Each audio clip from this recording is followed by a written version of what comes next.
Doctor Carlos Peralta Montero, catedrático, coordinador de la Cátedra de Derecho Ambiental y de Métodos de Investigación y coordinador del Grupo de Pesquisa, Derecho y Sustentabilidad GPDS, distinguidos profesores invitados, doctor José Rubens Morato Leite y doctor Pedro Curvelo Saavedra Psaradel. Damos la más cordial bienvenida a todas las personas presentes en el auditorio Alberto Brenes Córdoba. Asimismo, extendemos la bienvenida a quienes nos acompañan en la transmisión en vivo por las redes sociales oficiales de la Facultad de Derecho. En esta mañana daremos el cierre con la sesión 3 del ciclo de conferencias del GPS y la iniciativa de Canato Verde, del derecho ambiental al derecho ecológico, perspectivas y desafíos, con 2 conferencias magistrales. A continuación, cedo la palabra al doctor Carlos Peralta Montero para unas breves palabras. Muy bien, muy buenos días a todos y a todas. Agradezco a Álvaro por la presentación, por todo el trabajo que ha realizado también a lo largo de este ciclo de conferencias. Lo mismo, mi agradecimiento a Marisol, a Miguel, a Manrique, a todo el GPS que hace posible que este ciclo de conferencias internacionales del GPS de Canato Verde se haga realidad. Agradecimiento también a la decanatura, en la persona de mi querida amiga la doctora Marcela Moreno Buján, a quien le extiendo en esta oportunidad un cordial saludo y mis muestras de afecto, aprecio y respeto. Al doctor Gustavo Chang, también director del Instituto de Investigaciones Jurídicas, quien con su apoyo también permite realizar este tipo de cooperaciones. Reiterando también nuestro agradecimiento a la UAICE, a la Rectoría de la Universidad de Costa Rica y a todos los estudiantes que hacen que esta universidad pueda tener el papel que desempeña en Costa Rica. El día de hoy tenemos, diría a nuestro amigo y colega, el profesor Pedro, tercer capítulo de la saga de conferencias en Derecho Ecológico. Creo que ha sido un ciclo de conferencias bastante instigante que nos permite pensar que el derecho puede ser muchísimo más que aquello que está en los códigos. Definitivamente, este ciclo de conferencias pautado, orientado por una perspectiva de complejidad, de cooperación internacional, lo que pretende y lo que busca es que saquemos el pensamiento de la cajita del código, de la cajita del reduccionismo y del cartesianismo, y que tratemos de ver un poco más allá una realidad que es dinámica, que es cambiante y que exige no solo los profesionales en derecho, sino de todos aquellos que nos interesamos con la ciencia, con la investigación, con un futuro mejor para todos nuestros hijos, todos nuestros nietos. Tenemos que pensar un poco más allá, ¿verdad?, sobre aquellas posibilidades que nos permiten cooperar y no competir, que nos permiten pensar y no únicamente repetir. Una vez más, nuestro agradecimiento al profesor Morato, que como he dicho a lo largo de esta semana, nuestro maestro, nuestro mentor en el tema del derecho ambiental, no solo en Brasil, sino en toda América Latina, y definitivamente un referente mundial en materia de derecho ecológico, precursor del Estado Ecológico de Derecho, actualmente precursor en América Latina también y principal exponente de los temas de litigio ecológico, de los derechos de la naturaleza, de todas las discusiones que van más allá del positivismo normativo, no solo en materia ambiental, sino también en materia de derechos humanos. Agradecimiento sincero también a mi querido amigo, profesor Pedro Curvelo, con quien comparto una profunda amistad, una profunda cooperación, que nos hace también ver el derecho ecológico a partir del derecho constitucional, a partir de aquello que se puede hacer también a nivel de mercado, a nivel de empresas, cómo reestructurar ese pensamiento, ¿verdad?, que muchas veces está anclado en una lógica de mercado. A todos, sincero agradecimiento, a todos los presentes que nos escuchan también por las redes sociales de la facultad y que están hoy en el auditorio Alberto Brenes Córdoba. En este lindo día de viernes parece que el tiempo también nos favoreció, el día está soleado, está muy bonito.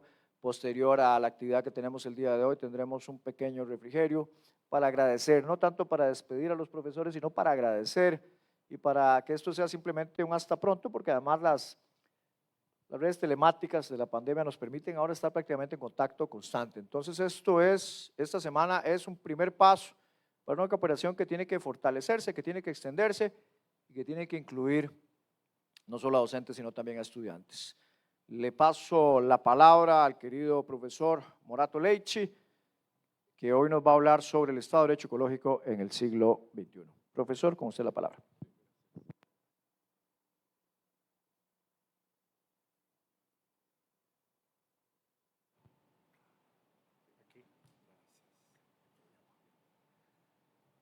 Buenos días a todos y a todas. Es un placer estar por el cierre del ciclo de conferencia de GPDS sobre la coordinación de la Decanatura Verde con el coordinador profesor Carlos Peralta. Hoy voy a hablar sobre un tema muy teórico, que mira siempre para el futuro, porque vamos a hablar sobre el Estado de Derecho ecológico en el siglo XXI. Yo voy a hablar un poco que dije ayer, en la última conferencia, pero vamos a mirar por un futuro de una institución importante, que es el Estado de Derecho, también para la naturaleza. Nosotros vivimos una crisis ecológica de urgencia climática, muy importante para mirar para el futuro.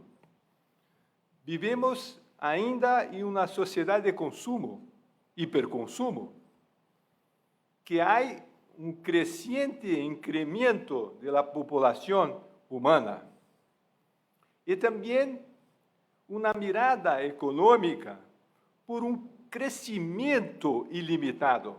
Miramos en Producto Interno Bruto, que crece de forma ilimitada.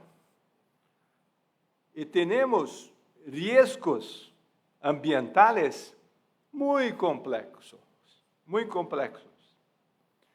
Y también tenemos hoy un desequilibrio ecológico planetário, que resultó en pandemia, en viroses zoonóticas, como la COVID-19. Agora temos o cambio, o desafio do direito ambiental atual. Nós trouxemos e dije ayer sobre os informes de las Nações Unidas de 2019, que traz um estabelecimento de uma investigação sobre mais de 130 países e que deram sobre uma ótica do Estado de Direito Ambiental. Temos que refletir sobre o direito ecológico também. Eu he dicho sobre o direito ecológico. Caminhamos hacia um cambio paradigmático.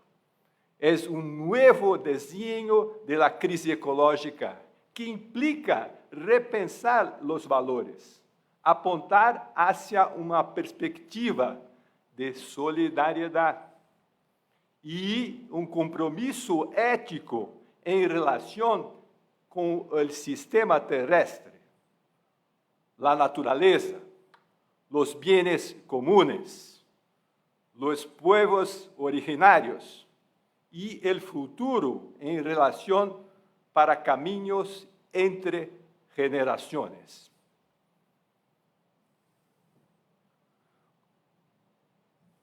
Já dije ayer que o direito ecológico tem uma mirada para problemas ambientales de riscos complexos, superpuestos, transfronterizos, invisíveis, imprevisíveis, que resultam em contaminação difusa e impactos globais planetários transtemporales.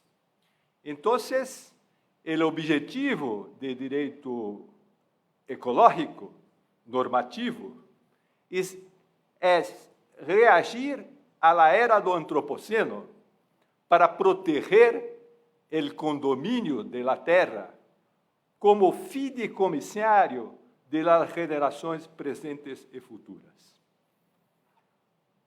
También ya lo mostré este diapositivo, porque el derecho ecológico tiene una base crítica, una base en cambio de una abordaje antropocéntrica para una abordaje ecocéntrica. Y hay toda una comparación con el derecho ambiental tradicional.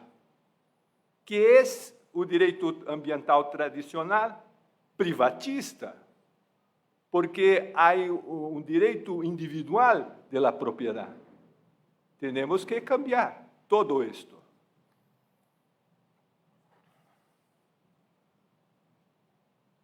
¿Qué sería entonces la ecologización de derecho? Sería dejar una visión de la naturaleza no como un bien instrumental, pero un bien interdependiente, hombre, la sociedad humana y la naturaleza. El derecho ecológico debe estar mejor representado en las disputas y conflictos ambientales, como el reconocimiento de la naturaleza como sujeto de derecho. Es una verdadera metamorfosis actuar en armonía con la naturaleza y proteger el equilibrio ecológico de nuestra casa común, que es oikos.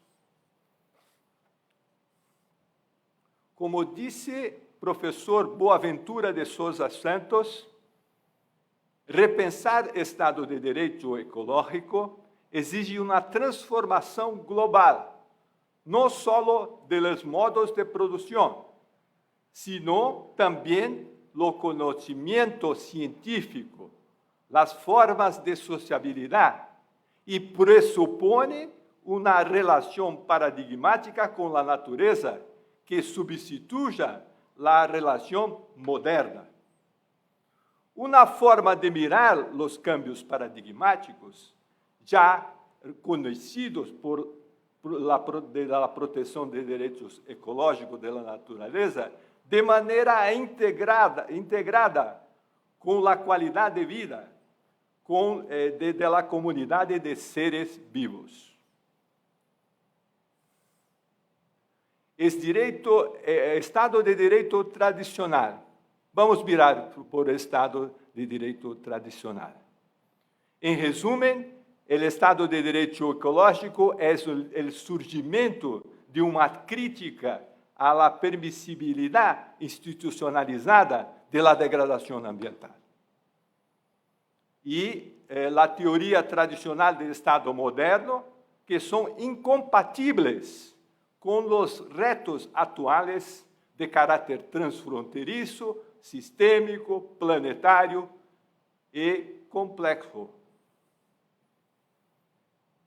Em consequência, é necessário uma nova ética institucional que incorpore a responsabilidade do Estado com o meio ambiente e a proteção do planeta, assim como o cambio de racionalidade que permita la sensibilizar através de empoderamento e la institucionalização de políticas respeitosas com a natureza.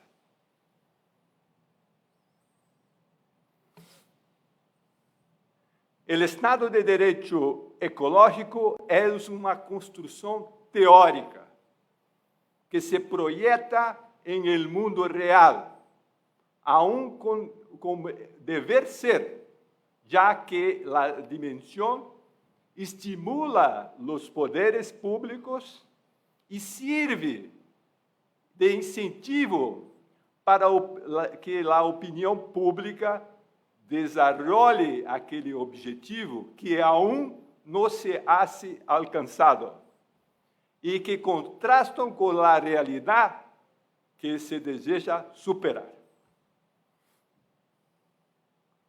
Conceitualmente, o Estado de Direito ecológico une a integridade ecológica com o objetivo fundamental e a efetividade de justiça ambiental. Como orientação, através da proteção do meio ambiente, a garantia do equilíbrio dos ecossistemas, assim como converter a sociedade industrial em uma sociedade sustentável e de todos os interesses que se valoram a vida como um todo. As Nações Unidas, em 2019, apontou por uma mirada do Estado de Direito. Pero é importante seguir diretrizes para termos verdadeiro cambio de racionalidade. Primeiro lugar, Estado de Direito é essencial para a saúde dos seres humanos e bem-estar da comunidade da vida, incluindo os direitos ecológicos da natureza. Segundo, Estado de Direito é notadamente multidimensional, sistêmico, integrador. Tem uma forte componente em la tragédia dos comunes.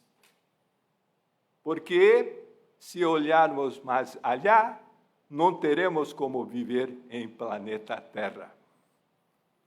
A gestão ambiental também implica em deveres morais e éticos do ser humano tiene com as espécies, os recursos não humanos. A participação pública em las decisões ambientales é essencialmente importante. O Estado de Direito ambiental se fundamenta em uma escala temporal inusual, como, por exemplo, os direitos dos não nascidos e as decisões que destruem espécies vivas. Por último, Estado de Direito ambiental depende a menudo da tomada de decisão frente à incertidumbre científica. Esses são uma mirada expoente do informe das Nações Unidas, que evaluou mais de 130 países, que mirou que há uma fraca gestão do Estado de Direito.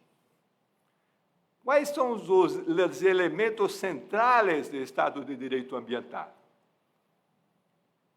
Temos que ter integridade institucional, mandatos claros, resolução de conflitos, nexo de causalidade, critérios interpretativos claros, direito a acesso, professor Pedro, direito a acesso à integridade institucional e leis com sonidos. Também há os pilares de compromisso cívico, como o Acordo de Escazú. Acesso à informação, acesso à justiça, participação pública, é essencial para o Estado de Direito ecológico. Elementos claves do acesso efetivo à informação precisa, completa, informação atual e à medida que cambia. A informação é facilmente disponível, é importante. A informação é também facilmente compreensível. Os fundamentos claros e estrechos para denegar solicitude de informação. São elementos claves para o Estado de Direito. principalmente para Estado de Direito ambiental. Quando falamos sobre Estado de Direito ecológico, temos que mirar que Estado de Direito para a natureza escapa do caráter antropocêntrico e tem duas vertentes. A primeira, a importância do Estado de Direito em geral como requisito prévio para o manejo da natureza e dos recursos naturais, por sua vulnerabilidade. Mais importante e radical, em sentido de estender os elementos do Estado de Direito mais além de los seres humanos, a la natureza e os valores naturais. Obviamente, os princípios estruturantes do Estado de Direito ambiental são a responsabilidade de proteção da natureza, direito de ter natureza, indúbio pro natura, mínimo existencial ecológico, sustentabilidade e resiliência ecológica, equidade intrageracional, equidade de gênero. Devemos recordar que há julgados que nos explicam que existe hoje, institucionalizado em muitos países, estado de coisas inconstitucionais. Por exemplo, julgado em Brasil. Este julgado determinou que estado de coisas ambientais inconstitucionais ou não convencionais revela em si que proteção do meio ambiente é claramente violada. Existe uma omissão do Estado em cumprimento da proteção do meio ambiente. Finalmente, mostro para vocês que não vivemos num Estado de direito constitucional, de direito ambiental. Porque em Brasil, por exemplo, de 2012 a 2015, o país assassinou mais de 527 defensores da terra. Isto não é Estado de Direito. Então, miramos por uma justiça ecológica. Eu vou agora terminar para minhas conclusões. Sem dúvida, a metamorfose de direito passa por uma ruptura, e uma ruptura a status quo, hacia uma sociedade em harmonia com a natureza. Garantizar o mantenimento e a restauração da integridade dos sistemas naturais só pode lograr-se mediante um marco jurídico que proporcione os princípios materiais do Estado de Direito ecológico, também para a natureza. A seguir este caminho ético de horizontalidade e cooperação, o direito ecológico representa um tipo importante de câmbio estrutural, já que entende que o valor da vida e a manutenção dos processos ecológicos essenciais devem primar sobre o interesse econômico imediato. Gracias. ¿Listo?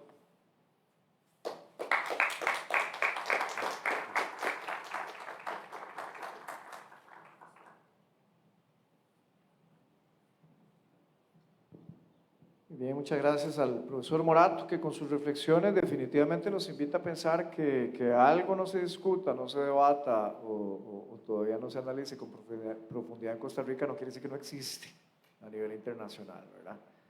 Entonces lo que tenemos que comenzar es hacer precisamente eso que el profesor Morato nos invita el día de hoy, traer esos debates para el mundo académico, traer esos debates para el mundo del derecho también, porque esa idea de Estado ecológico de derechos de la naturaleza, derechos incluso relacionados con la posibilidad del reconocimiento de derechos de los animales, es una realidad que exige la sociedad de riesgo del antropoceno también. El derecho tiene que incorporar esas ideas, esos conceptos distintos que nos traen las ciencias de la tierra, que nos traen la discusión o el acercamiento también con comunidades tradicionales y para poder adaptarse a esa nueva realidad. De lo contrario, tampoco tendríamos Estado social de derecho en la actualidad. Si hubiéramos pensado, ¿verdad?, a inicios del siglo XX, que ese tipo de cuestiones eran impensables, ¿verdad?, o eran discusiones simplemente que no merecían atención, no estaríamos pues disfrutando del Estado social de derecho que tenemos en Costa Rica, ni estaríamos con el privilegio de estar en esta universidad.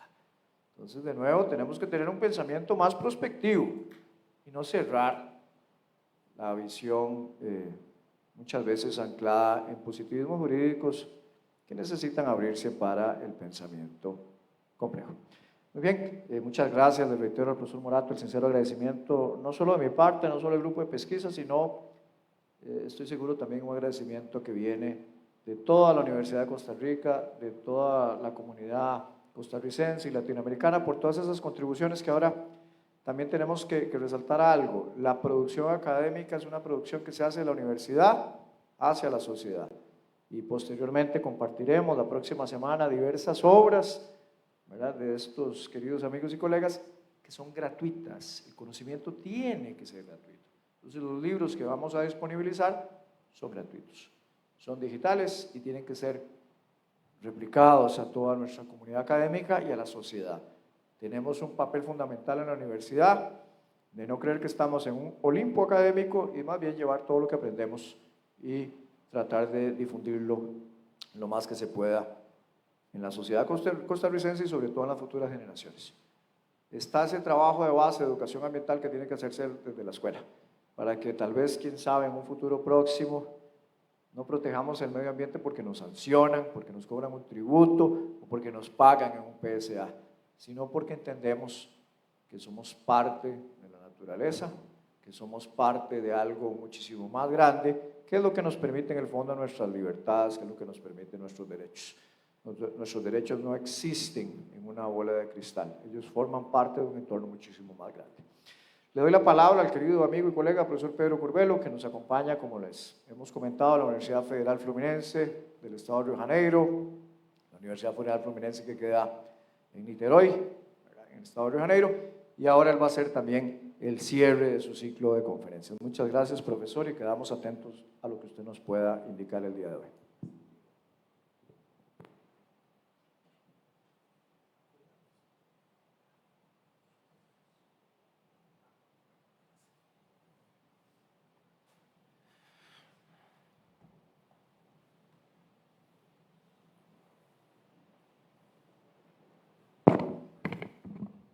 Buenos días a todas y todos. Hoy cerramos con satisfacción un ciclo de ponencias que fue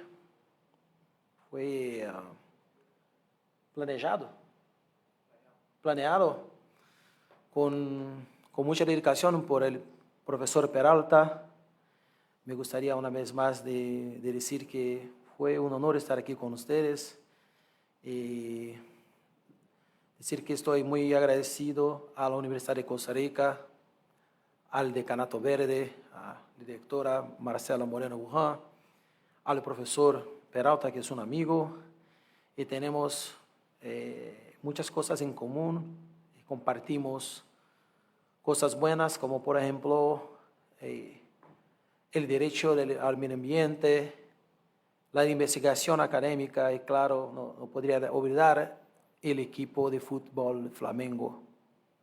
Bueno, me gustaría hacer una charla especial, saludar al equipo del GPDS, porque en estos días tuvimos la oportunidad de convivir y conocernos un poco más.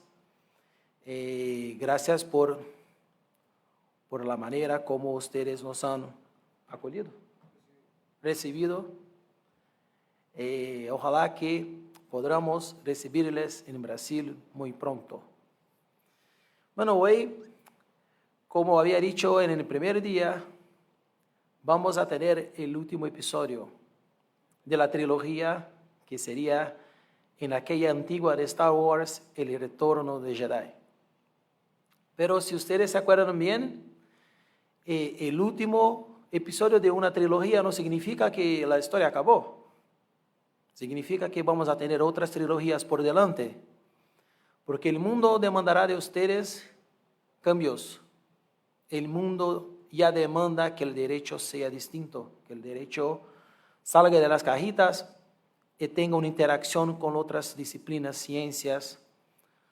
Y eso no vale solo para el derecho ambiental, no, eso vale, por ejemplo, para cuestiones como la inteligencia artificial, el metaverso, cuestiones con las cuales el derecho tiene que ponerse actual en el siglo XXI y salir de esa trampa donde se ubica el siglo XIX. Bueno, empezamos. Bueno, yo creo que todos ya saben pero una cosa es solo saber y la otra es tener los datos, ¿no? Entonces, el IPCC ya ha dicho de forma muy clara que los cambios climáticos ya interfieren con muchos derechos humanos. El derecho a la salud, el derecho a la alimentación, el derecho a la vivienda adecuada, son algunos, no todos. Y también presenta un riesgo a la vida en sí misma, ¿no? Cuando tenemos olas de frío, olas de calor, mucha gente muere por no estar en sitios seguros, por estar vulnerable. Y de eso vamos a hablar, de la gente que está vulnerable y cómo vamos a hacer para que mientras hacemos frente a los cambios climáticos, no dejemos a los vulnerables detrás.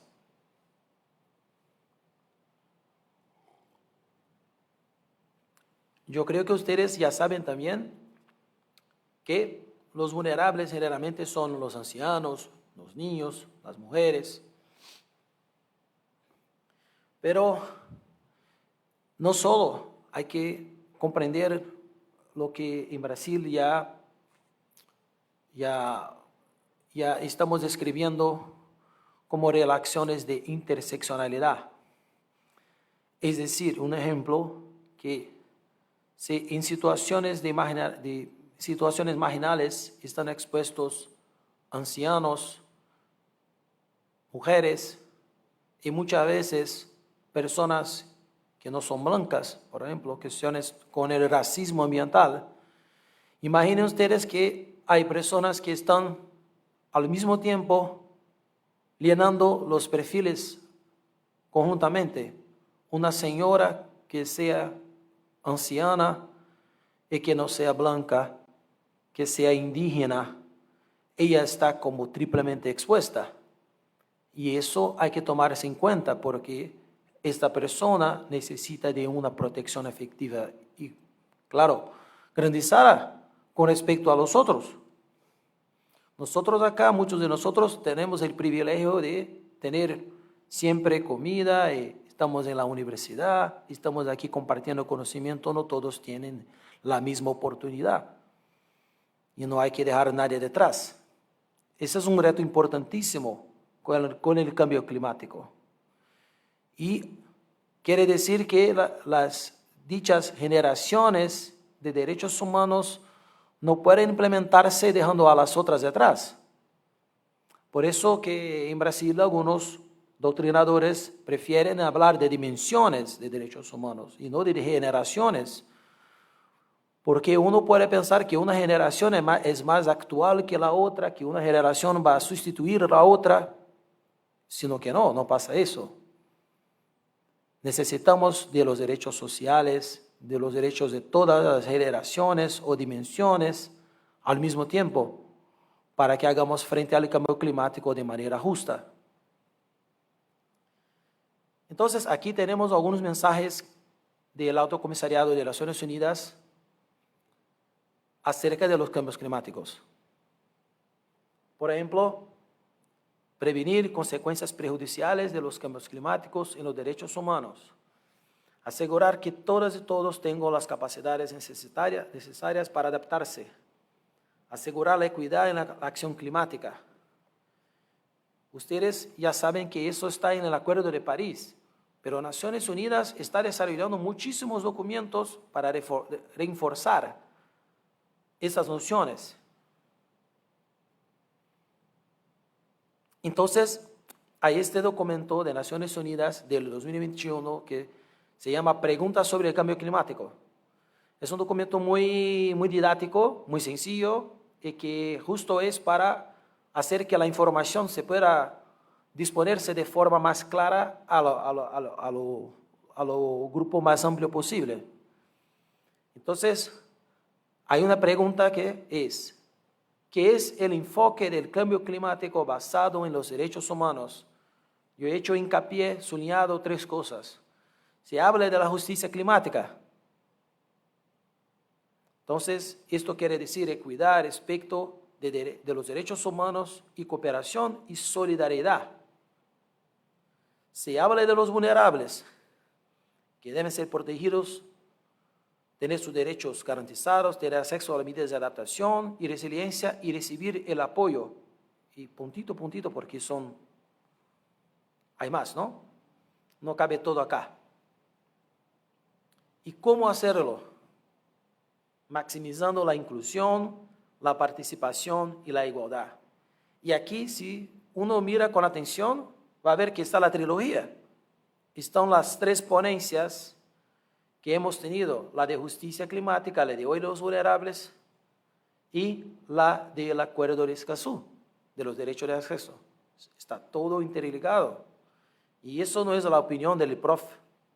Pedro o del prof. Peralta, es una opinión de Naciones Unidas que reúne un grupo de expertos. Entonces, ese es el camino, me parece.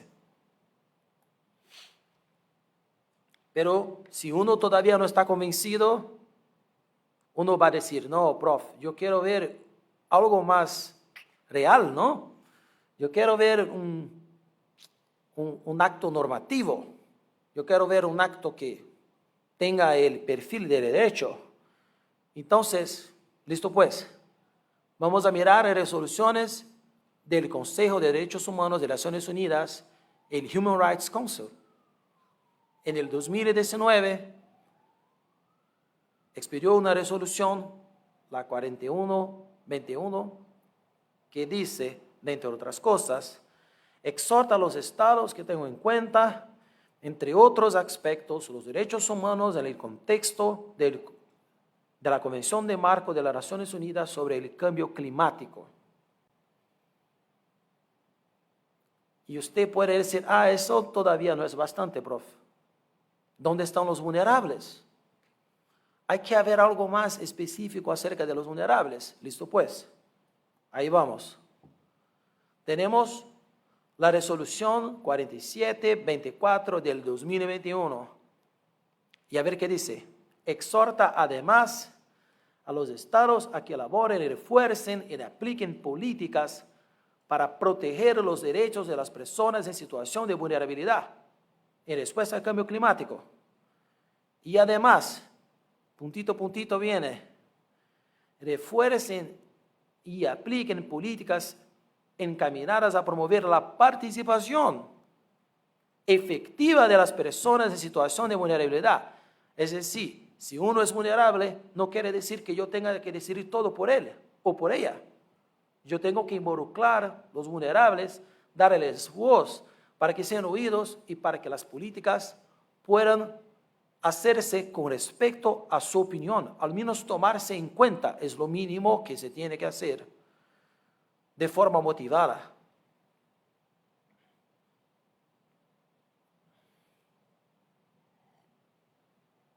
De ahí llegamos a la pregunta que sería la vulnerabilidad. De forma tradicional, la vulnerabilidad es vista, es mirada, es comprendida como algo que tiene que ver con los sistemas ambientales. Entonces, una mirada tradicional no incluye a la gente.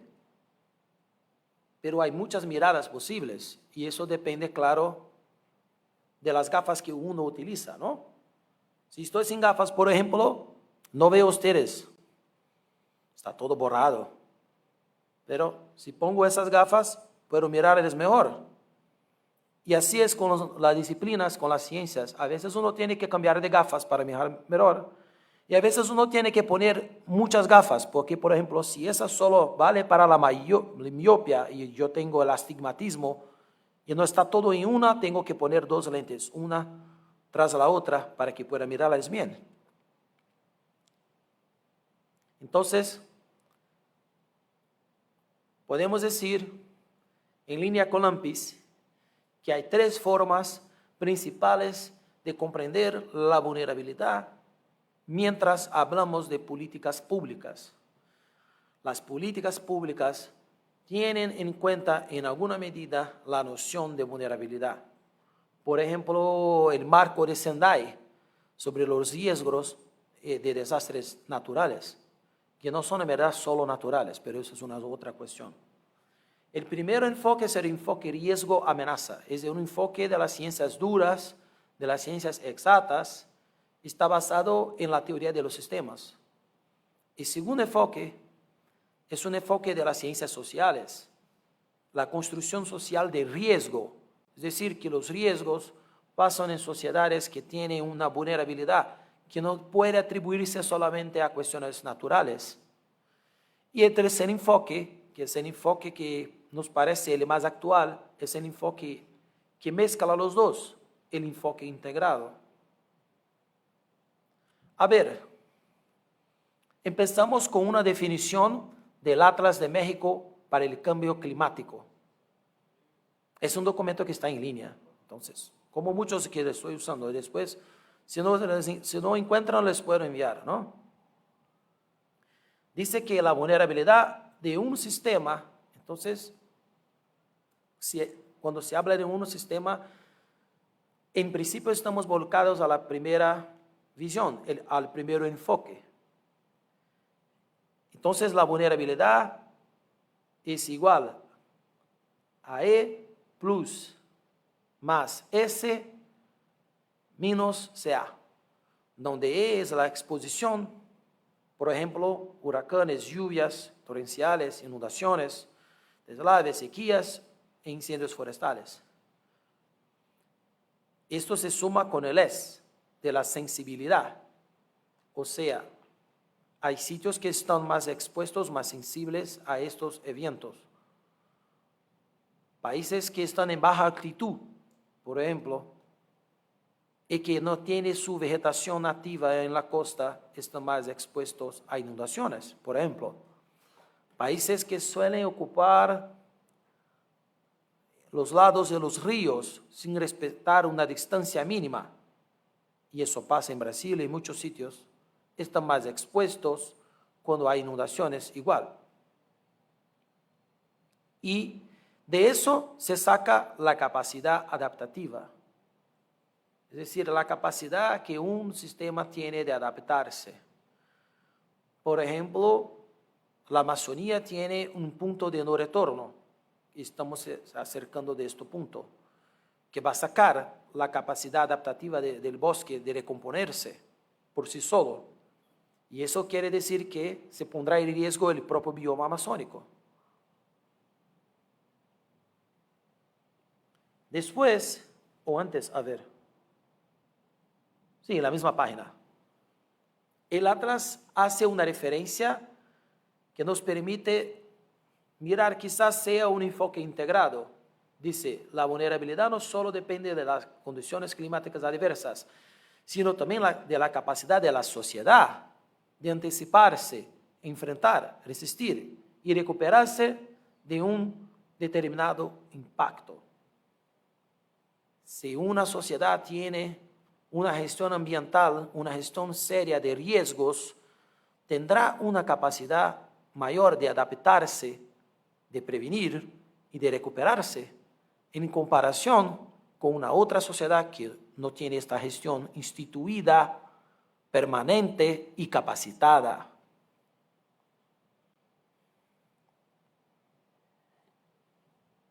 Ahora veamos la ley de clima de México. Entonces son ejemplos que están cerca de ustedes. Entonces, a ver, profe Peralta, sí. Uno que no tenga la información puede decir, eso del derecho de clima no existe, porque no está en los códigos de ninguna parte. Entonces ustedes ya pueden decir, permiso, acá cerca de nosotros hay un país, México, que tiene una ley de cambio climático, incluso definir lo que es la vulnerabilidad.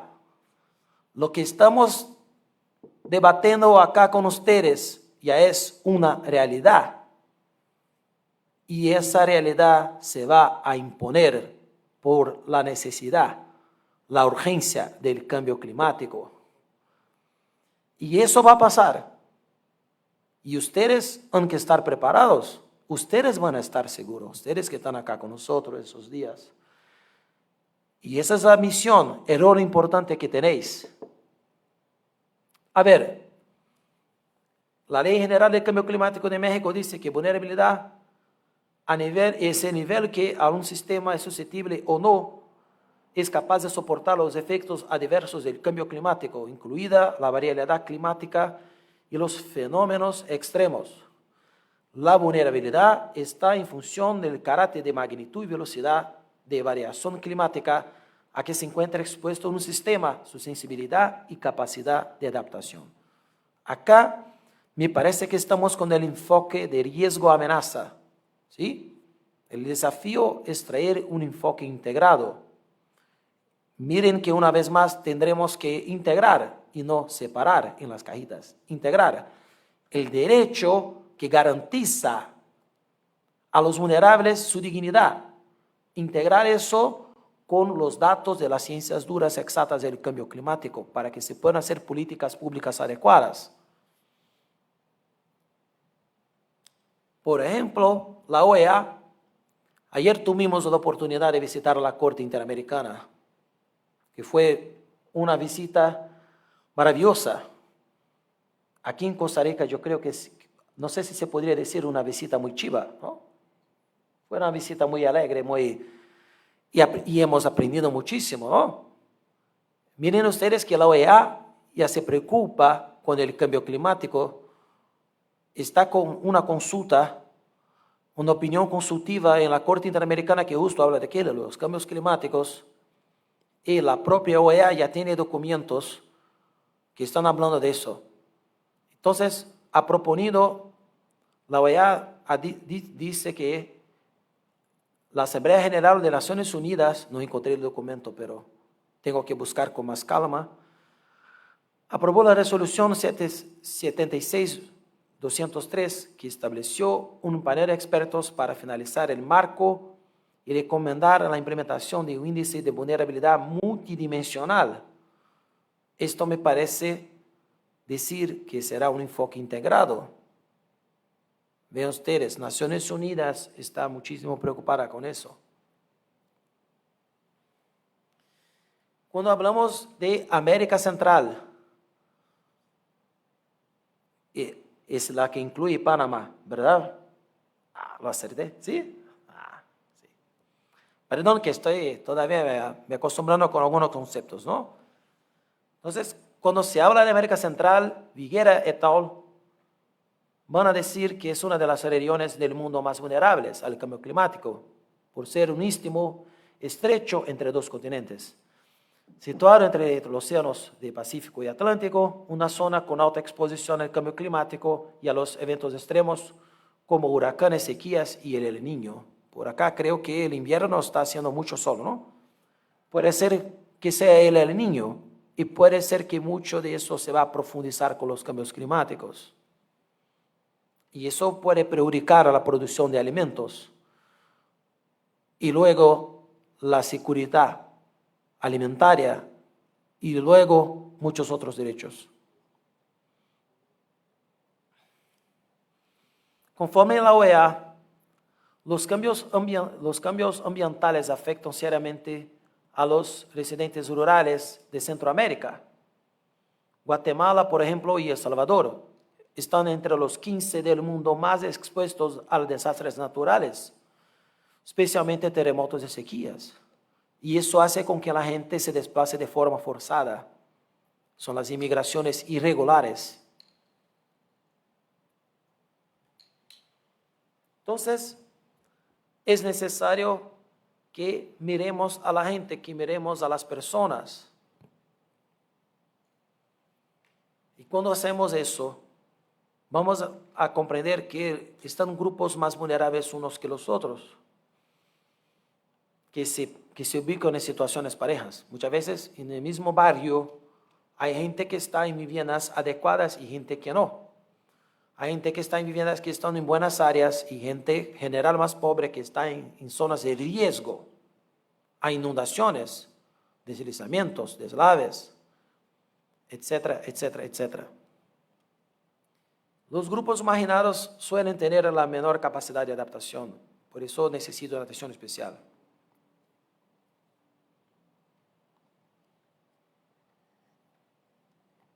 Por ejemplo, los pueblos indígenas, tradicionales, pesqueros, están en una situación mayor de vulnerabilidad. Y como hemos visto, mujeres, niños, ancianos, también personas con alguna forma de discapacidad. Por ejemplo, si hay que desplazarse de forma muy rápida a causa de un terremoto, de una inundación, y uno no puede caminar, está más vulnerable, ¿no? Me parece.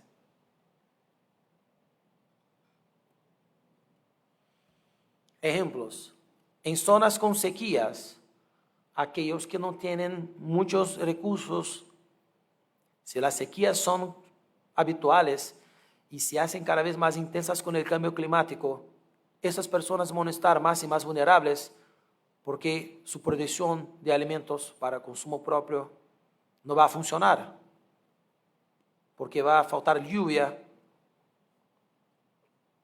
va a faltar la humedad, y tendrán que desplazarse de manera forzada, a menos que haya un programa, una política social para mantenerles y ayudarles con recursos, tecnologías que ya existen para que puedan seguir con sus cultivos. ¿Estamos juntos? Sí.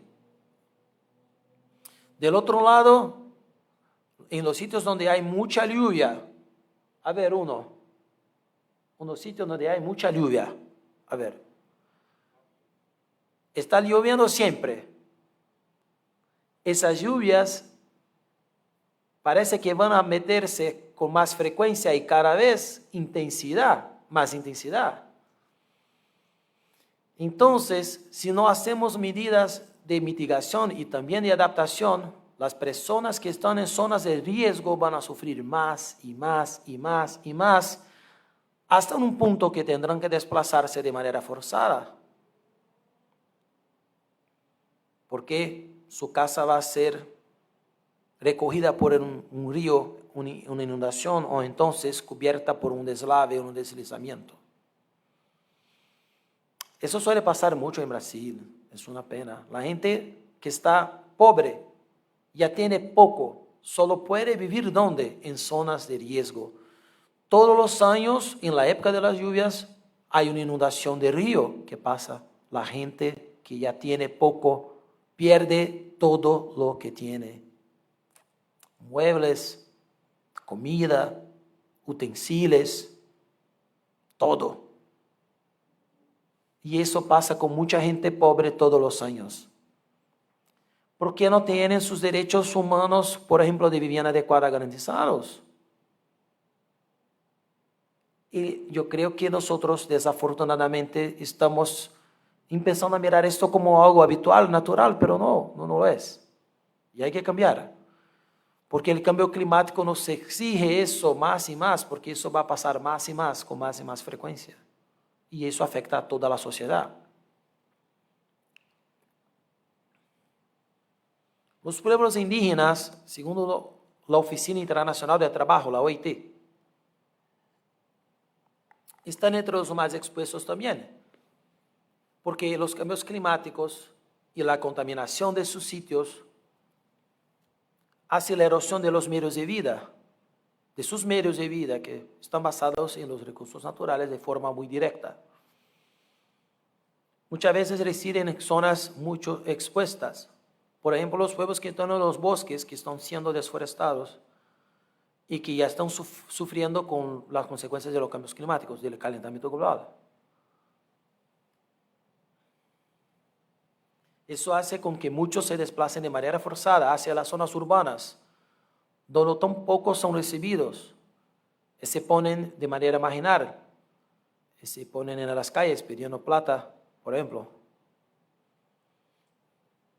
y experimentan situaciones muy feas, por ejemplo, las mujeres, sobre todo situaciones de violencia, violación, trabajo forzado, etcétera, etcétera.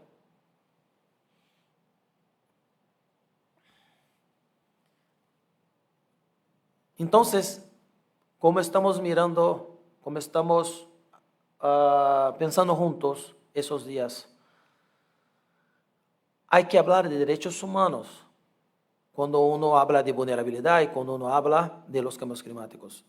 En línea con Benítez, decimos que es fácil constatar el deterioro de nuestras condiciones sociales y económicas, hasta el punto que se están poniendo en peligro lo que podríamos llamar de los mínimos. No es el máximo, es el mínimo. Sin lo que es posible mantener una vida digna. Ese deterioro nos demuestra que la vulnerabilidad, hay que hacer hincapié acá, está relacionada fundamentalmente con la ineficaz garantía de los derechos sociales, económicos y culturales. La vulnerabilidad está asociada con la ineficacia de los derechos humanos.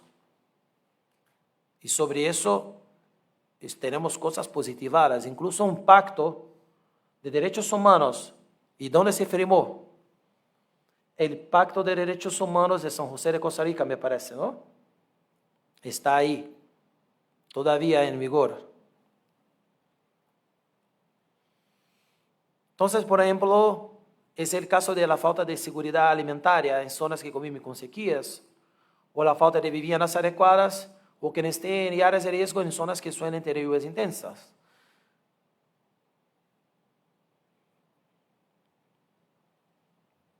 Aún según Benítez, reflexionar en términos jurídicos constitucionales sobre la vulnerabilidad significa hacerlo sobre el mismo concepto de derechos humanos y, en suma, sobre el de ciudadanía. Porque, una vez más, si uno está vulnerable, no, pobrecito, deja que voy a hacer todo por ti.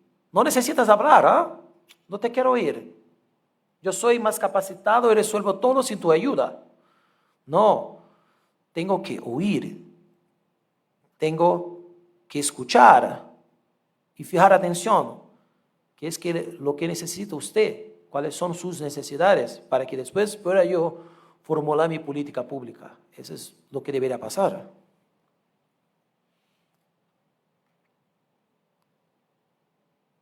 La ciudadanía que es el eje sobre el que pivota el Estado social y democrático de derecho.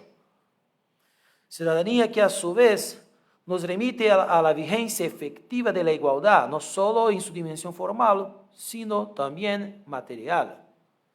Y eso vimos mucho en la primera charla, ponencia, cuando hablamos de justicia ambiental, ¿verdad? Por ejemplo, los que estaban en esta, cuando hablamos de la Constitución de Brasil, que dice claramente que no se puede discriminar a nadie por ninguna razón y también que hay que reducir las desigualdades.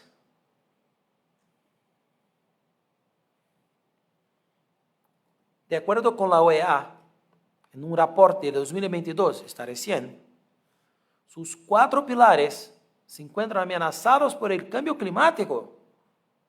¿Y cuáles son? La democracia, los derechos humanos, la seguridad multidimensional y el desarrollo integral.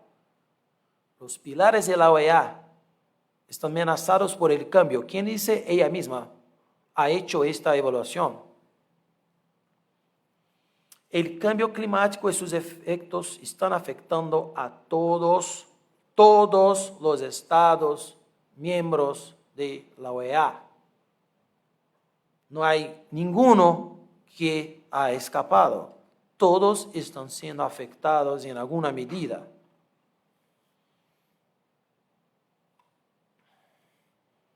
Entonces, vamos a terminar con los retos, ¿no? Porque eso que tenemos que hacer frente.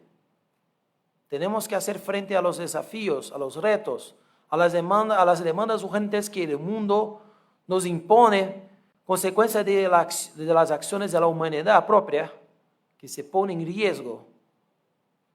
Entonces, ¿cuáles son? Algunos solo, no todos.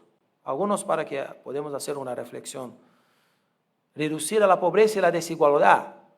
No se puede olvidar. Combater el cambio climático, defender al medio ambiente. No quiere decir que los otros derechos humanos más antiguos han perdido su necesidad, han perdido su razón. No. Garantizar los derechos humanos mientras hacemos frente a los cambios climáticos, justo. Reducir las vulnerabilidades con atención especial a los pueblos indígenas y campesinos marginados. Y adoptar acciones de adaptación que tengan en cuenta los grupos y comunidades vulnerables. Es decir, los que están más vulnerables tienen que ser protegidos en las acciones de adaptación.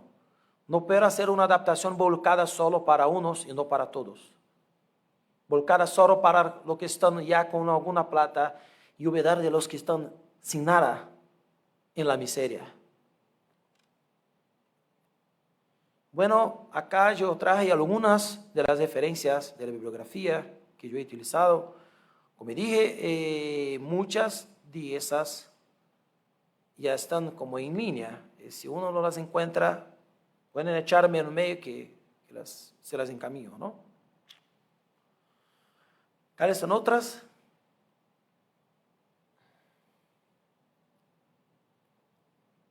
¿Otras más?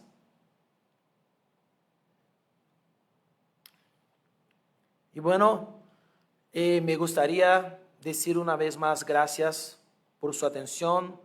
Antes de finalizar, saludar a nuestra decana, la profesora Marcelo Moreno Buján, y decir una vez más que el Decanato Verde es una iniciativa formidable que hay que seguir, porque ustedes son los pocos que van a estar listos para el futuro, para las urgencias del futuro, que se van a imponer, uno quiera, uno no quiera, ya están ahí. Los cambios climáticos ya están ahí. Según la OEA, ya afectan a todos los Estados miembros. No soy yo que estoy diciendo, no. Está en un reporte en línea. Ya está en la cumbre de las Naciones Unidas. Ya hay resoluciones en el Consejo de Derechos Humanos. Ya está en el Acuerdo de París. Ya hay legislación. Eso me falló. Legislación específica en muchos países, incluso algunos cerca de acá, como México, que tiene una ley general de cambios climáticos. Entonces ya es una realidad y ustedes están con el futuro en las manos. Tengo la esperanza que ustedes estarán a la altura del desafío porque están buscando información, están buscando investigar lo que pasa, y con eso saludo a mi amigo, el profesor Peralta, por su iniciativa, y ojalá que tengamos más y más cooperación, investigación, porque eso es lo que necesitamos, porque el derecho, además de que ya existe, hay que construirse para que tengamos un futuro sostenible y que todos podamos estar con nuestros derechos humanos garantizados. Y así cierro la trilogía. Muchas gracias y hasta la próxima.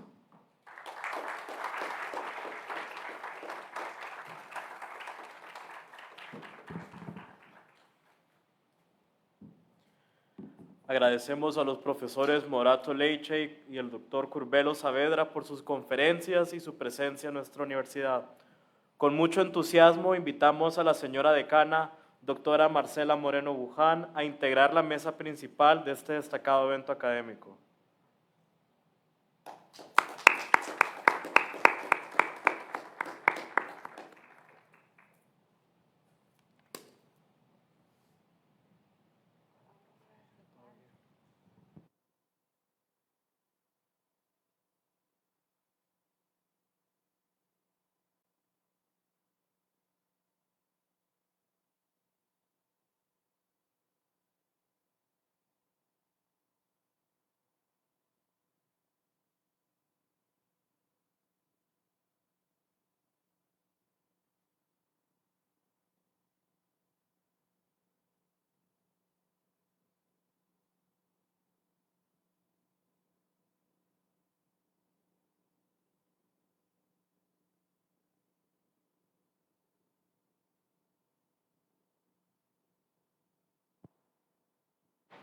Conformada la mesa principal, abriremos el espacio para la reflexión sobre este ciclo de conferencias.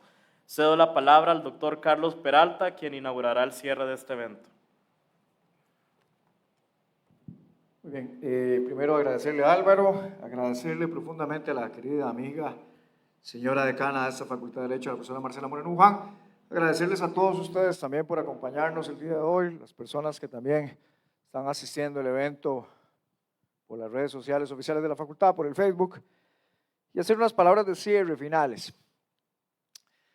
Buscando, en primer lugar, agradecerle a los dos colegas, investigadores, profesores reconocidos de Brasil, pero principalmente grandes amigos que trabajan el tema ambiental desde una perspectiva de complejidad, desde una perspectiva que busca agregar conocimiento e integrar en esos procesos de investigación, acción social y docencia, estudiantes y profesores buscando un mundo más sustentable, pero sobre todo buscando un conocimiento que logre acercarse a las demandas de una sociedad que necesita el apoyo de las universidades. Yo quería hacer unas reflexiones finales, porque si nos ponemos a ver a lo largo de este ciclo de conferencias, el debate que tenemos o que hemos tenido, básicamente nos invita de alguna u otra manera a salirnos del mito de la caverna. Son debates que nos invitan a tratar de entender que cada uno de los puntos que fueron analizados en este ciclo de conferencias, sea Acuerdo de Escazú, sea justicia ecológica, sea derecho de la naturaleza a partir del litigio ecológico estratégico de la Lagoa de la Conceição, ¿verdad?, sea el tema relacionado con el Estado ecológico de derecho, con derecho al cambio climático, son debates que en el ámbito de la ciencia, sea jurídica o sea en sentido amplio, las ciencias en general, en el ámbito de la universidad, sea la Universidad de Costa Rica, sea la cooperación con otras universidades, nos invitan a argumentar con epistemología, a argumentar y a fomentar un debate que nos invite a salir del mito de la caverna y no simplemente a hacer análisis cartesianos, reduccionistas, que al burlarse, por ejemplo, los derechos de la naturaleza o de la Pachamama, pierden de vista que el no permitir un debate académico sobre los derechos de la naturaleza puede ser un lenguaje de exclusión, puede ser el no reconocimiento de las disparidades de género, puede ser el reconocimiento o la perpetuación del paternalismo, puede ser el no reconocimiento de la discriminación de las comunidades indígenas, de las comunidades tradicionales, y pueden promover un lenguaje no inclusivo, sino pueden continuar promoviendo un lenguaje no solo sin fundamento epistemológico, sino que también desconoce la realidad del mosaico latinoamericano, proponiendo incluso fuera de ese debate un eurocentrismo, un colonialismo que no es propio de una academia. La academia tiene que proponer la argumentación fundamentada, como lo han hecho brillantemente el profesor Morato, el profesor Pedro, y como constantemente mi queridísima colega, amiga, hoy decana, de la cual estoy muy orgulloso en su gestión, la profesora Marcela Moreno Buján. A lo largo del tiempo, la profesora Marcela Moreno no solo se ha preocupado cuando ha estado por su gestión en el decanato, sino que mucho antes, en su quehacer universitario, ha sido una investigadora y una docente dedicada a la acción social, a la docencia y a la investigación. Y en la Universidad de Costa Rica, la comunidad académica tiene que preocuparse por integrar esos tres ámbitos. ¿Por qué? Porque como decía, o como dice el gran maestro de la complejidad, Edgar Morin, una cosa es enseñar para cualquier disciplina, otra cosa es enseñar para entender la condición humana. Y en ese sentido, el Decanato Verde, la actual Decanatura, el GPDS, los diversos proyectos de investigación orientados por esa perspectiva de complejidad, lo que buscamos es eso. Lo que buscamos es un conocimiento prospectivo, que no discrimine argumentos, que no discrimine perspectivas, sino que integre. Y en ese lenguaje de inclusión que la profesora Marcela siempre ha promovido en la decanatura y que hemos promovido también en nuestras investigaciones y en nuestro quehacer universitario constante, ese lenguaje de inclusión tiene que fomentar la cooperación. Y eso lo he repetido a lo largo de toda la semana. Cooperar, no competir. ¿Por qué? Porque si nosotros nos vemos en lo que nos ha hablado el día de hoy el profesor Morato, el profesor Pedro y a lo largo del ciclo de conferencias, hablar de derecho ambiental no es hablar de una disciplina específica, es hablar de derechos humanos. Cuando hablamos, por ejemplo, de el reconocimiento de los derechos de las minorías. Es hablar del derecho del clima para proteger las libertades. Es hablar de derecho constitucional, es hablar de derecho constitucional. Cuando hablamos de derecho ambiental, estamos hablando de teoría de los derechos fundamentales. Cuando estamos hablando de Estado ecológico de derecho, estamos hablando de teoría del Estado. Cuando hablamos de tributación ambiental, estamos hablando de derecho tributario también. Cuando hablamos de temas relacionados con nuevos paradigmas, ¿de qué estamos hablando? De epistemologías del sur, de derechos humanos, de derechos laborales. Cuando estamos hablando de ecocidio, ¿no estamos hablando también de derecho penal? Estamos hablando de derecho penal. Entonces, ese diálogo o esa perspectiva de pensamiento complejo tiene que también estar abierta a entender que diversos expositores a nivel internacional, entre ellos el profesor Pedro, el profesor Morato Leite, la profesora Marcela Moreno Buján, Alberto Acosta, Bruno Latour, Gudinás, la ONU, Lorenzetti, Zaffaroni, Cafferati, Gloria Ampario, Valeria Berros, el propio Ferrajoli, Pérez Luño, etcétera, etcétera, etcétera, están hablando de derechos de naturaleza, están hablando de Estado ecológico de derecho, están hablando de Gaia, están hablando de Pachamama. De tal manera que hablar de derecho ambiental, como hablar de derecho penal, como hablar de derecho tributario, como hablar de derecho civil, implica necesariamente un diálogo de complejidad. Implica salirnos, como nos decía el profesor Pedro, salirnos de esas cajitas del conocimiento que nos aprisionan y que nos reducen a una sociedad de desigualdades. Yo celebro profundamente este tipo de actividades que no podrían ser realizadas si no se tiene el apoyo fundamental de la decanatura. Y en eso vuelvo a resaltar la labor de la profesora Marcela Moreno Buján, quien siempre ha tenido una actitud abierta, una actitud dialógica, y una actitud que de alguna u otra manera ha no solo teñido de verde a la facultad, sino ha abierto ese diálogo prospectivo, tratando que el derecho se abra para múltiples posibilidades, ¿verdad? Y que no trate de construirse como una disciplina totalmente aislada, de la realidad totalmente aislada de las ciencias sociales y de las más ciencias. Agradecer profundamente una vez más al profesor Morato, al profesor Pedro, como les digo, además de grandes colegas y además del profesor Morato ser mi mentor, mi maestro, no solo mío, sino también el profesor Pedro, la generosidad de haber compartido durante una semana alegre, ¿verdad? De una semana llena de conocimientos, el compartir todas sus investigaciones, todas sus perspectivas sobre cuáles son las posibilidades para que nos salgamos de ese mito de la caverna. Salgamos de ese mito de la caverna y que nuestras investigaciones tengan una perspectiva de complejidad constructiva, dialógica y siempre tendiente a agregar y no a crear esos discursos de odio, de discriminación, esos discursos que no contribuyen a una academia como es el caso de la academia tanto brasilera como costarricense. La Universidad de Costa Rica tiene un papel fundamental en Costa Rica, tiene un papel fundamental cuando hace este tipo de actividades en lo que respecta a cooperación internacional. Reitero mi agradecimiento también, como lo he hecho a lo largo de la semana, a la OIC, que ha dado todo el apoyo financiero para tener a estos dos grandes especialistas con nosotros. Agradecimiento profundo también al señor director del Instituto de Investigaciones Jurídicas, quien promueve también la diversidad de las investigaciones en ese instituto, permitiendo que cuestiones ambientales, que son cuestiones de derechos humanos y de todos los ámbitos del conocimiento, puedan ser debatidas para que ese mito de la caverna no se perpetúe en nuestras latitudes. Agradezco al Decanato Verde, a cada uno de los miembros del GPDS, a los seniors y a los que están ingresando. Ya tenemos un grupo de más de 20 personas, lo cual me enorgullece.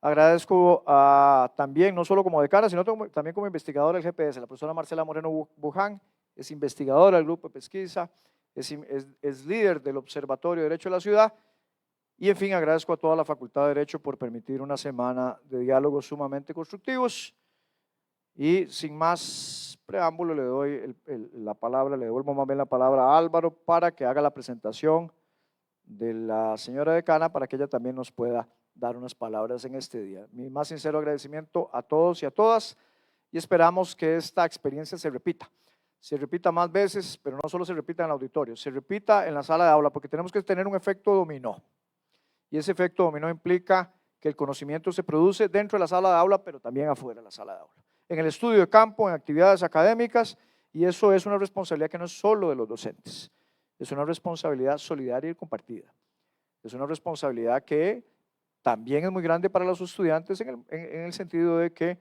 propuestas de los estudiantes tienen que ser llevadas a los diferentes ámbitos de las unidades académicas para que este tipo de actividades puedan ser realizadas tanto en Costa Rica como en otras latitudes, y esperamos ver al profesor Pedro, al profesor Morato en Brasil en mayo y junio del próximo año. El GPS espera devolverles y agradecerles la visita.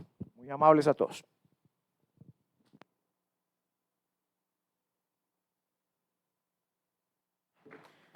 Seguidamente tendremos el honor de recibir a la señora decana, doctora Marcela Moreno Buján, quien dirigirá unas palabras para la audiencia y hará entrega oficial de los certificados para los profesores invitados. Adelante, señora decana.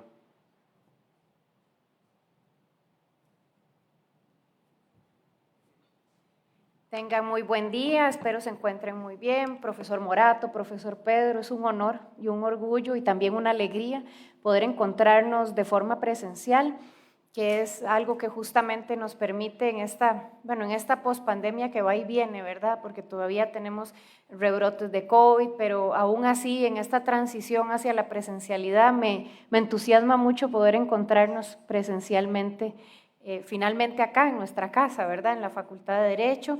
Un inmenso saludo también al profesor Carlos Peralta, que acá me siento como en casa, ¿verdad? En el sentido de que existe una hermandad con el profesor Peralta, una hermandad académica, y como él lo indicaba, es una hermandad que trasciende los tres, o que conecta los tres quehaceres universitarios de nuestra alma mater, que sería justamente la investigación, la extensión universitaria o la acción social y la docencia. Y también acá me siento como en casa porque creo que si no se reconoce acá esto, creo que no habría otro lugar para reconocerlo.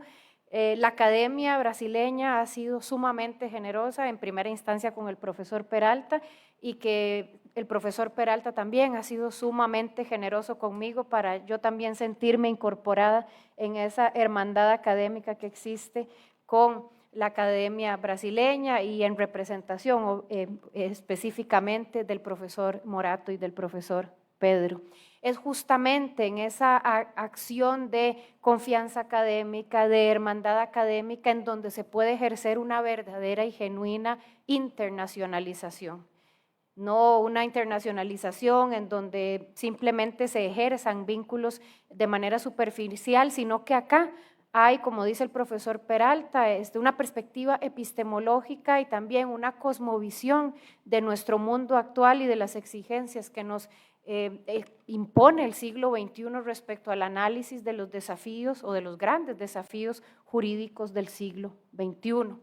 Y pensando también en la crisis de sentido que sufre la educación superior pública, no solo en nuestro país, sino también a nivel mundial, y la crisis de sentido que también sufre el humanismo hoy día, en esa transición que debe hacer el humanismo desde abandonar una perspectiva antropocéntrica e incorporar una perspectiva desde la complejidad y una perspectiva también de ecologización del humanismo, si pudiéramos, y me permito llamarlo así. Esos son los grandes desafíos que nos impone el siglo XXI y especialmente para los académicos y académicas que se dedican al derecho ambiental o a una perspectiva compleja de entendimiento del contexto ecológico que vive en este momento el planeta. Un humanismo que no entienda que el desafío y la priorización de los aspectos ambientales a nivel global, pues es un humanismo que en sí mismo es suicida. Y creo que eso es también un pensar y una preocupación compartida por los profesores Morato, por el profesor Pedro, por el profesor Peralta, y justamente creo que este es el momento en que también las nuevas generaciones puedan ver que ese humanismo, que en un momento histórico fue una respuesta para repensar el quehacer humano en el planeta, ese humanismo se encuentra en desafío hoy, se encuentra en una crisis de sentido, porque justamente es ese humanismo de corte antropocéntrico el que lamentablemente nos ha puesto en el lugar de depredación de nuestro planeta, de nuestra casa común, y que justamente es ahí donde tendríamos que repensar cómo nuestra especie se tiene que relacionar con su entorno. Y eso necesariamente implica repensar en términos epistémicos y también ontológicos nuestro humanismo, nuestra manera de ser y de estar con la casa común. Y justamente ese repensar o esa reflexión de los desafíos que tiene el humanismo en el siglo XXI y cómo vamos a poder proponer respuestas novedosas a los problemas ambientales y ecológicos que vivimos actualmente, justamente deviene de las reflexiones que pueda hacer la academia en términos teóricos para que luego tenga un impacto también pragmático hacia afuera, ¿verdad? Por eso lo que decía el profesor Peralta es tan importante.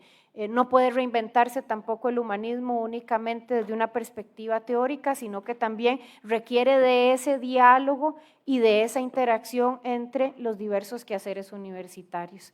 No solo la docencia, sino que también se incorpore una perspectiva de investigación y luego que eso trascienda a la sociedad a través de los distintos componentes de extensión universitaria y de acción social. Y también lo que decía el profesor Peralta resuena también de que no podemos construir una academia en el siglo XXI a partir de la competición. No se puede construir ciencia si no se establecen redes profundas de cooperación y redes profundas de trabajo académico, porque los problemas académicos que se enfrentan en este siglo son de orden global. Y en razón de que son de orden global, no podemos pensar que podemos avanzar en la construcción de un conocimiento científico que aporte a la solución de los grandes problemas sociales y ambientales del mundo desde una perspectiva aislada.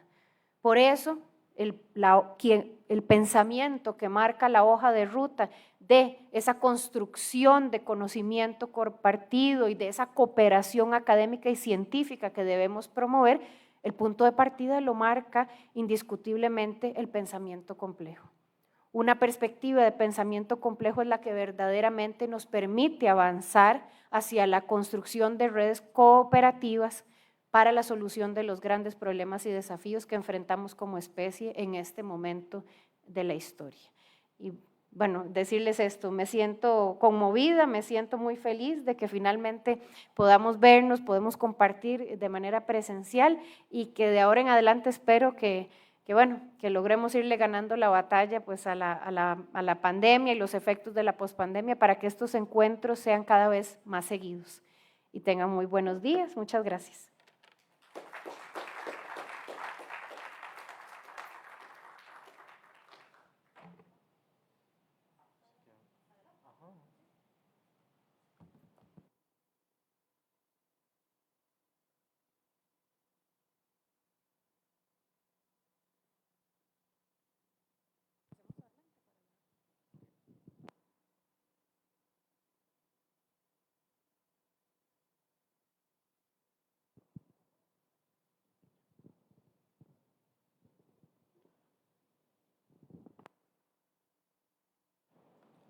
A continuación, en nombre del GPDS y la Facultad de Derecho, los doctores Carlos Peralta Montero y la doctora Marcela Moreno Buján, decana de nuestra facultad, harán entrega de los certificados que citan. Universidad de Costa Rica, se extiende el presente certificado al doctor Pedro Curbelo Saavedra Psaradel por su participación en el ciclo de conferencias GPDS Decanato Verde del Derecho Ambiental al Derecho Ecológico, Perspectivas y Desafíos, realizado en la Facultad de Derecho los días 22, 23 y 25 de agosto de 2023. Recibimos al doctor Curbelo con un fuerte aplauso.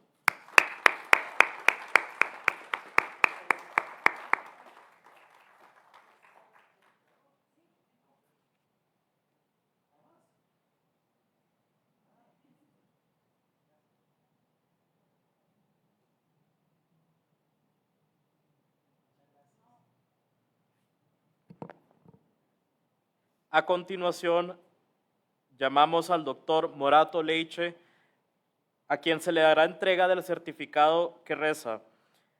Universidad de Costa Rica, se extiende el presente certificado al doctor José Rubens Morato Leiche por su participación en el ciclo de conferencias GPDS Decanato Verde del Derecho Ambiental al Derecho Ecológico, Perspectivas y Desafíos, realizado en la Facultad de Derecho los días 22, 23 y 25 de agosto de 2023. Lo recibimos con un fuerte aplauso.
Perdón. Ya para cerrar, les agradecemos por su participación y les invitamos a acompañarnos a un pequeño refrigerio aquí en la soda.